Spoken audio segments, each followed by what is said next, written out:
একটি মেয়ে ছিল, সীতা, সাবিত্রী, দ্রৌপদীর দেশের মেয়ে। যা খুশি একটা নাম কল্পনা করে নিও। মেয়েটি হৃদয়হীনা। জন্মের সঙ্গে সঙ্গে সে তার মাকে খেয়েছে।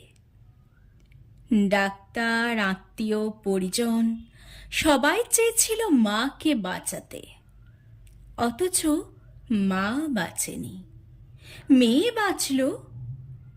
মেয়ের বাপ ঘৃণায় বলল, মা খাকি, হার্টলেস। মেয়েটা সবার তাচ্ছিল্য পেতে পেতে বড় হলো। বড় হতে হতে ঘৃণা পেল।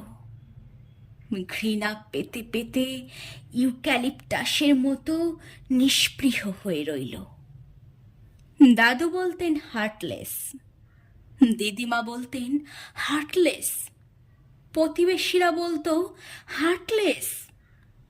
ও জানতো গরুকে বলে গরু, গাছকে বলে গাছ, আর হার্টলেস মানেই ও। তবু আশ্চর্য, কেউ হার্টলেস বললে ওর হাত চলে যেত বুকের বাঁ দিকে, যেখানে থাকে পদ্মরাগ মণি, আলাদিনের প্রদীপ, রমজানের চাঁদ। মেয়েটির জন্য কেউ কোনোদিনও কিনে দেয়নি ফ্রক পরা পুতুল। তবু বড় হলো। কেউ কোনোদিনও বেঁধে দেয়নি চুল। তবু ক্ষুদ্র ঢেউ সেখানে। কেউ কোনোদিনও চোখে পড়ায়নি কাজল। তবু ওর ডাগুর চোখে আকাশ প্রদীপ। যে ছেলেটিকে মেয়েটি ভালোবাসত বলেছিল, তোমাকে ছাড়া। বাপের আদেশে ছেলেটিকে প্রত্যাখ্যান করল। ছেলেটি বলল হার্টলেস। ছেলেটির অনুরোধে বাপের মনোনীত পাত্রকেও বিয়ে করল না। বাপ বলল হার্টলেস। তারপর কি একটা অসুখে হৃদয়হীনা মেয়েটি দিল্লির হাসপাতালে মারা গেল। ডাক্তাররা বললেন ব্রেন ডেথ।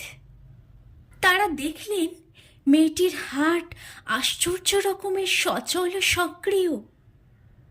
আর সেই দিনই দিল্লির হাসপাতালের কেবিনে এক পরম হৃদয়বান লোকের মৃত্যু ঘটতে চলেছে। ডাক্তাররা বললেন হার্ট ডেথ।